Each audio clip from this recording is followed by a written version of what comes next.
सर्व दुःखातून काढून करतो वेडा पार, सर्व दुःखातून काढून करतो वेडा पार, असे बाबा जुंदेवी जन्मले करण्यास शिकना. भगवंताची चैतन्य शक्ती आपल्या समोर उपस्थित आहे. आम्ही सर्व सेविकांकडून भगवंताला आणि बाबाजीला एकतेने प्रणाम करतो.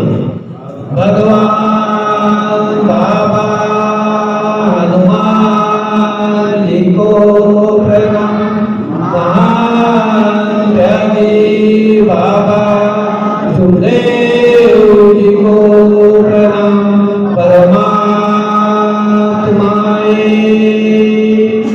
एका भगवंताच्या चर्चावळीला सुरुवात झालेली आहे. या मानव धर्माच्या शाळेमध्ये आज काय शिक्षण मिळालं आहे, यात उपस्थित असलेल्या सेवकांनी काय शिकलं आहे याचा अनुभव तुम्हाला येतो. प्रत्येक सेवक कुठे ना कुठे काही शिकून जातो. त्याला मास्टर होण्याची गरज नाही.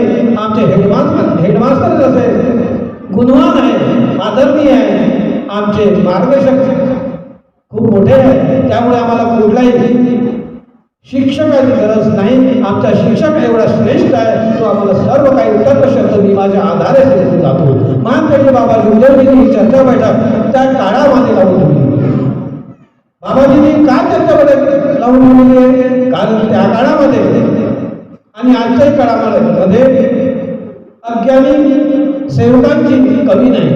बाबाला वाटलं माझे सेवक अज्ञानी अडाणी यांना कोण शिकवणार, आणि म्हणून बाबाजींनी चर्चाबडेक लावून ठेवले आहे. या चर्चाबडेक प्रत्येक सेवक एक दुसऱ्याला शिकवत असतो. एक दुसऱ्याच्या शब्दामधून आम्ही काहीतरी शिकवत असतो आणि हे शिक्षण आम्हाला आयुष्यभर चालवायचं आहे, पुरवायचं आहे.